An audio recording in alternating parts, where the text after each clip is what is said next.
Identify the chiral complex from the following. तो इस complex से chiral कॉम्प्लेक्स को आइडेंटिफाई करो। क्रोमियम इरिडियम, बिरुबिडियम, बाइपिरिडाइन, 3+ प्लैटिनम सिल्डाइन। तो इधर 4 ऑप्शन है, इसमें से कौन सा chiral कॉम्प्लेक्स है?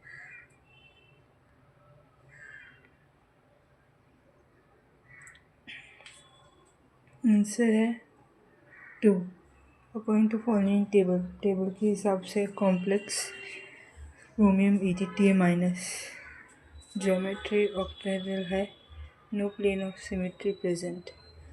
तो क्रोमियम EDTA जो है उसमें ऑक्टेहेड्रल है, कोई भी प्लेन ऑफ सिमेट्री प्रेजेंट नहीं है और ये कायरल है। आयु बाइपिरिडाइल 3+ ऑक्टाहेड्रल है, कोई भी प्लेन ऑफ सिमेट्री प्रेजेंट नहीं है, कायरल है।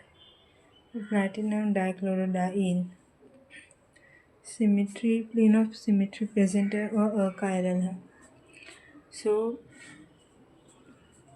आंसर है 2।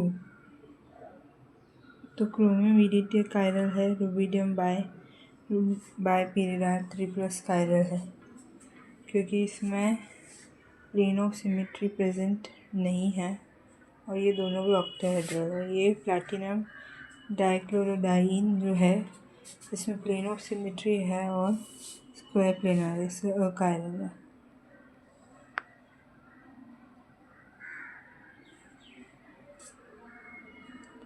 So second A and B only. तो कायरल कॉम्प्लेक्स जो है इसमें से कौन सा कायरल है? क्रोमियम EDTA और रुबिडियम बाइपिरिडाइल, ये दोनों कायरल है, ऑक्टाहेड्रल है और प्लेन ऑफ सिमेट्री एब्सेंट है, तो इससे ये दोनों कायरल है। Among the following correct acid strength trend is represented by. तो ये करेक्ट एसिड स्ट्रेंथ जो है रिप्रेजेंट होता है, तो करेक्ट एसिड स्ट्रेंथ का ट्रेंड जो है वो प्रेजेंट होता है। तो इसमें से कौन सा ट्रेंड जो है एसिड स्ट्रेंथ दिखाता है? 41 का आंसर है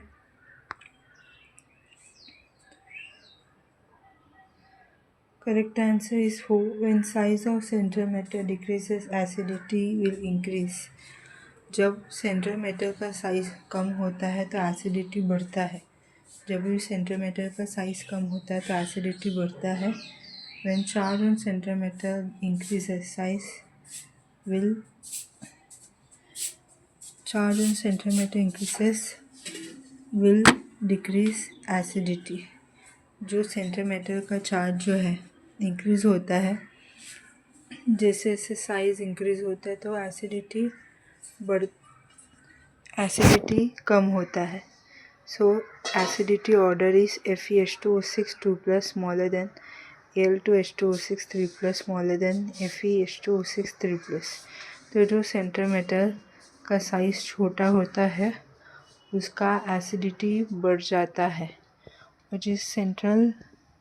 जो सेंट्रल मेटल का चार्ज अगर बढ़ता है तो साइज़ कम होता है, एसिडिटी बढ़ता है, क्योंकि जैसे जैसे चार्ज बढ़ता है तो साइज़ जो है कम होता है, क्यों? ताकि लास्ट इलेक्ट्रॉन बाहर ना निकल जाए, क्योंकि इससे साइज़ छोटा होता है, एसिडिटी बढ़ता है। तो जब भी सेंट्रल मेटल का साइज़ छोटा होता है तो एसिडिटी बढ़ती है। कब होता है? जो सेंट्रल मेटल का चार्ज बढ़ता है तब सेंट्रल मेटल का साइज़ छोटा हो जाता है। जब साइज़ छोटा हो जाता है तब एसिडिटी बढ़ता है। एसिडिटी ऑर्डर क्या रहेगा? FeH2O6 2+। एसिडिटी कम है कंपेयर टू AlH2O6 3+। AlH2O6 3+ का एसिडिटी कम है compare to FeH2O6 3+। So FeH2O6 3+ का एसिडिटी ज़्यादा है, क्योंकि Fe का ऑक्सीडेशन स्टेट ज़्यादा है तो साइज़ छोटा है, और एसिडिटी ज़्यादा है क्योंकि साइज़ छोटा है और ऑक्सीडेशन स्टेट ज़्यादा है तो एसिडिटी ज़्यादा है। फिर AlH2O6 3+।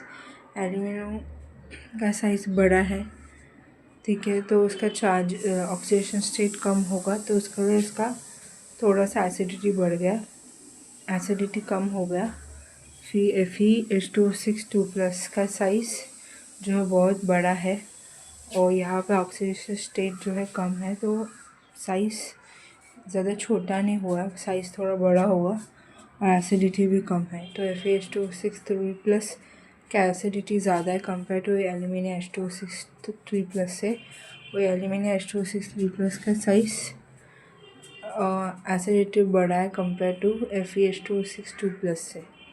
तो करेक्ट आंसर इज़ 4। 41 का आंसर है 4। Fe2H6 is less acidity compared to AlH2O6 AlH2O6 has less acidity compared to FeH2O6. That means FeH2O6 has more acidity compared to AlH2O6 and AlH2O6 has more acidity compared to FeH2O6. The correct answer is 4. Next, an octahedral metal ion M2+ has magnetic moment 4 Bohr magneton. The correct combination of metal ion and d electron configuration is given by. तो M2+ ये octahedral metal ion है, उसका magnetic moment जो है वो 4 Bohr magneton है।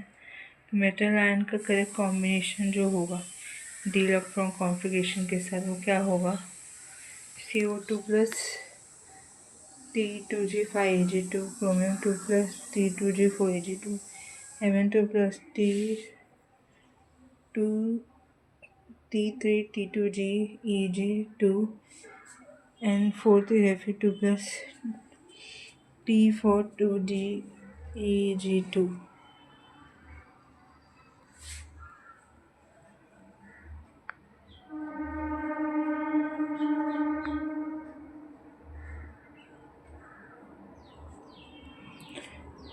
So correct answer is 1. 1 कैसे?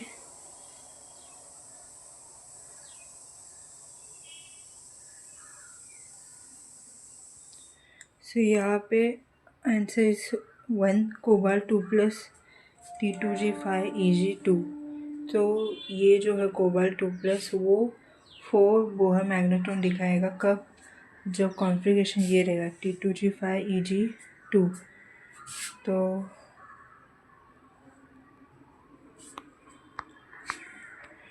यहाँ पे कोबाल्ट है, कोबाल्ट का एटॉमिक नंबर 27 है, 2+ है तो 4s2 का इलेक्ट्रॉन उसने ले लिया, तो इसीलिए वो कोबाल्ट 2+ की वजह से 4s0 हो जाएगा।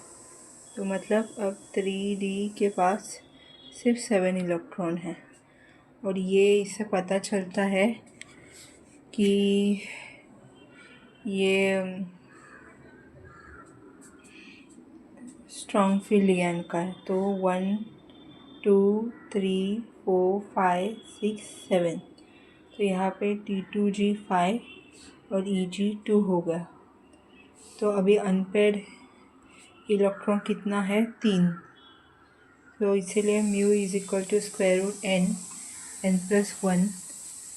सो n क्या हो गया, n number of unpaired electron 3, तो 3 मल्टीप्लाई बाय 3+1, 3+1 मतलब 4, 3 मल्टीप्लाई बाय 4 इज 12, 12 का स्क्वायर रूट क्या होगा, 12 का स्क्वायर रूट होगा 3.564, 3.564 मतलब 4 हो जाएगा।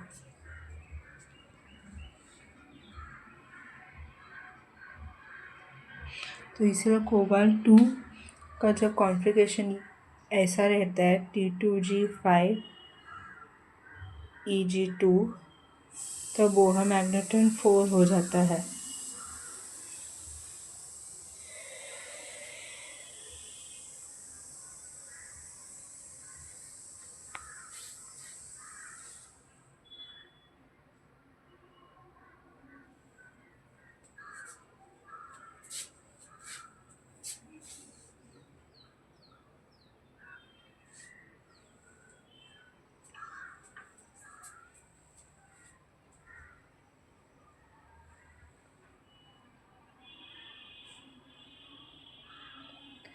नेक्स्ट है अमोंग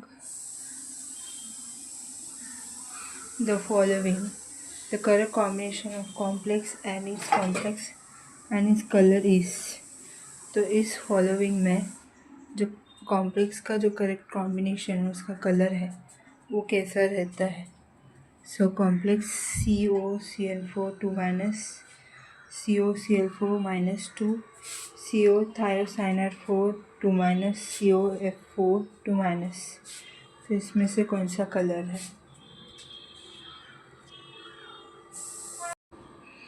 यहाँ पे आंसर इस 3 है।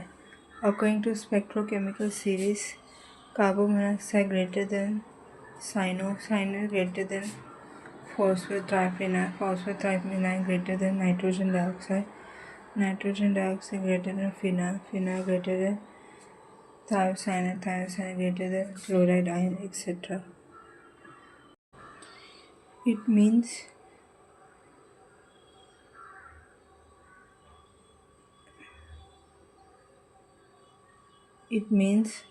cyano is a strong ligand which is create large difference in two energy level। तो साइनो जो है वो स्ट्रॉन्ग फील्ड लिगैंड है जो 2 एनर्जी लेवल में डिफरेंस लेके आता है। तो कोबाल्ट CN4 2 माइनस जो है वो ऑरेंज कलर दिखाएगा और कॉम्प्लीमेंट्री कलर ब्लू दिखाएगा। तो जो स्ट्रॉन्ग फील्ड लिगैंड है वो बहुत बड़ा एनर्जी लेवल लेके आता है, बहुत बड़ा एनर्जी लेवल लेके आता है। तो उसको लॉन्ग वेवलेंथ वाला लाइट वो ऑब्जर्व करता है और इसलिए वो ब्लू कलर देता है।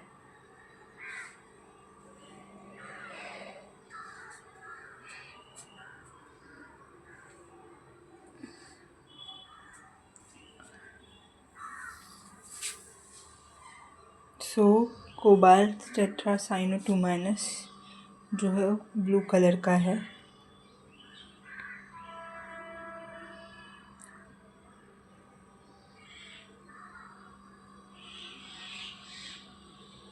सो करेक्ट आंसर है cobalt CN4 2 minus is blue colour. क्यों? क्योंकि ये स्ट्रॉन्ग फील्ड लिगैंड है और स्ट्रॉन्ग फील्ड लिगैंड के लिए स्प्लिटिंग ज़्यादा होता है तो वो ऑरेंज कलर ऑब्जर्व करता है और ब्लू कलर दिखाता है, इसलिए कोबाल्ट टेट्रासाइनाइड ये ब्लू कलर दिखाता है। नेक्स्ट है manganese dichromate tetroxide is likely to have normal spinor structure because तो ये manganese dichromate tetroxide normal spinner structure दिखाता है। मैंगनीज 2 LFS ही रहता है ऑक्टेट्राएड्रल साइड में और Cr3+ के पास नहीं रहता। मैंगनीज +2 ऑक्सीडेशन स्टेट रहता है वो दोनों क्रोमियम में +3 oxidation state. Manganese +2 oxidation state 1 chromium in +2 and other is in +3. Chromium 3+ will have LFSE in octahedral whereas the manganese 2+ ion will not.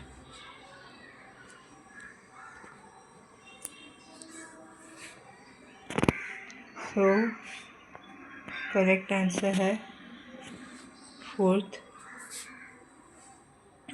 Tetrahedral high speed manganese 2+। Manganese का atomic number 25 रहता है तो यहाँ पे 2+ रहेगा तो फिर ये स्ट्रॉन्ग फील्ड लिगैंड है। तो यहाँ पर 1 2 3 4 5 ये टेट्राहेड्रल है, इसे T2G ऊपर EG नीचे। सो यहाँ पर क्रिस्टल फील्ड स्प्लिटिंग एनर्जी क्या होगा, यहाँ पर -0.27 मल्टीप्लाई बाय 2 होगा, 0.18 मल्टीप्लाई बाय 3 होगा।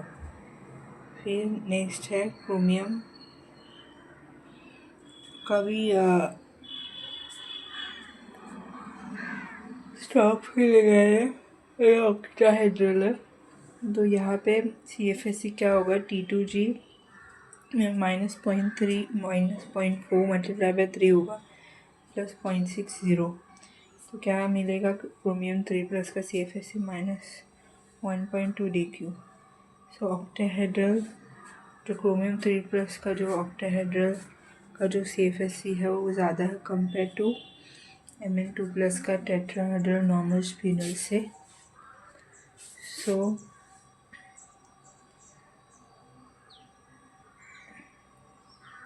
करेक्ट आंसर रहेगा फोर्थ। ये टेट्राहेड्रल है, ठीक है, ये टेट्राहेड्रल है, तो इसलिए EG का -0.27 होगा प्लस T2 0.18 और ऑक्टाहेड्रल में 0.4 रहेगा और प्लस 0.6। सो 44 का करेक्ट आंसर है fourth, which is chromium 3 plus will have CFSE in octahedral side whereas Mn2 plus ion will not. So chromium 3 plus का LFSE octahedral side में रहेगा, Mn2 plus ion LFSE में नहीं रहेगा।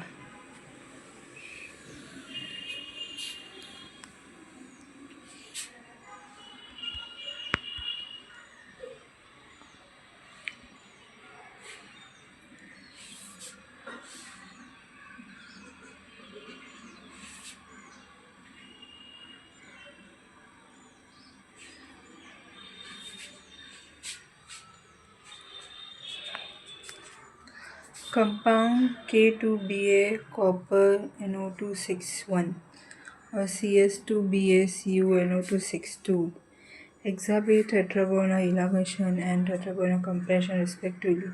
The unpaired electron in A and B are found respectively in orbital.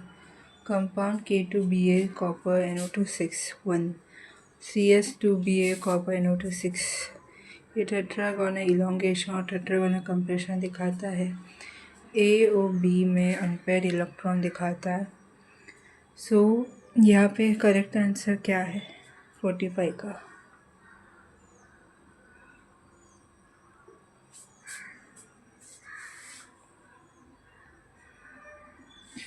तो 45 का answer is correct answer two due to Jahn Teller distortion octahedral 2 energy level splits into 4 energy level. तो Jahn Teller distortion की वजह से octahedral को 2 energy level split होता है 4 energy level पे। सो कॉपर 2 प्लस और कॉपर 2 प्लस टेट्रागोनल इलोंगेशन।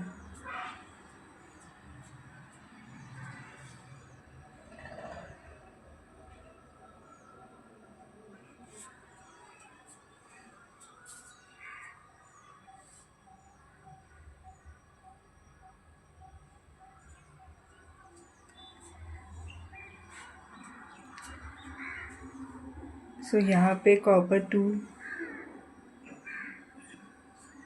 1 2 3 4 5 6 7 8 9 तो dxz equal to dyz dx square dz square dx square y2। तो यहाँ पे टेट्रागोनल इलोंगेशन होता है। ये कॉपर 2 प्लस टेट्रागोनल डिस्टॉर्शन है। dxy dxz dy equal to dyz dx square y square dz square. तो यहाँ पे जो है EG ये सेम रहता है, नहीं सेम नहीं रहता, अलग अलग रहता है। इलोंगेशन में dx स्क्वायर y स्क्वायर ऊपर रहता है और dz स्क्वायर नीचे रहता है। डिस्टॉर्शन में dz स्क्वायर ऊपर और dx स्क्वायर y स्क्वायर नीचे। फिर T2G में जो 3 ऑर्बिटल है यहाँ पर dxy ऊपर और यहाँ पे डिस्टॉर्शन में dxy नीचे। फिर इलोंगेशन में dxy xz dyz नीचे और ये यहाँ पे डिस्टॉर्शन में dxz इक्वल टू dyz ऊपर।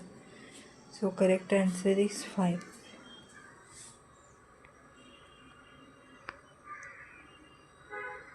सॉरी 5 का 2,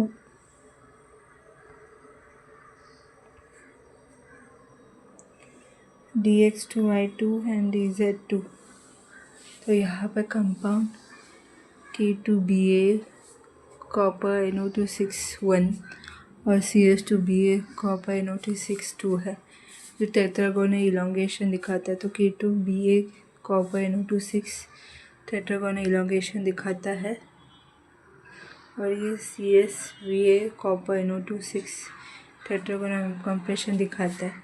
तो A और B अनपेयर इलेक्ट्रॉन जो है वो कहाँ पे प्रेजेंट रहता है, dx2 y2 और dz2 में प्रेजेंट रहता है, क्योंकि दोनों इलॉन्गेशन और डिस्टोर्शन में क्या होता है, अनपेयर इलेक्ट्रॉन लास्ट में dx2 y2 और dz2 में चला जाता है। भले ही दोनों इलॉन्गेशन और कंप्रेशन में पोजीशन अलग अलग था, लेकिन अनपेयर इलेक्ट्रॉन प्रेजेंट था दोनों में भी।